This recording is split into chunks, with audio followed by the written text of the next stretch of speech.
ঢাকার বৃহত্তম গরুর হাট গাবতলী, এটা তো সবাই জানেন, কিন্তু এর ইতিহাস কি কেউ জানেন? চলেন আজকের ইতিহাসটা আপনাদের জানাই।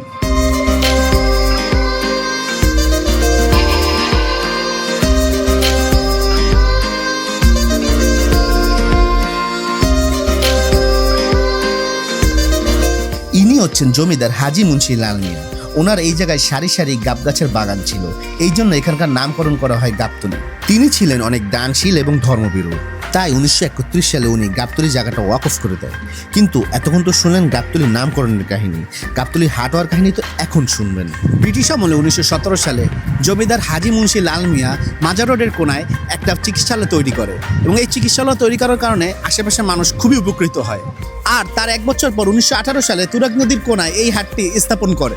সপ্তাহের একদিন বসতো এই হাটটি, দূর দূরান্ত থেকে মানুষ হেঁটেও নৌকায় করে এই হাটটিতে আসতো। বর্তমানে গরুর গোশত বিক্রেতাদের জন্য প্রতিদিনই হাট বসে, কিন্তু ঈদের আগ মুহূর্তে এখানে বড় পরিসরে আকার ধারণ করে।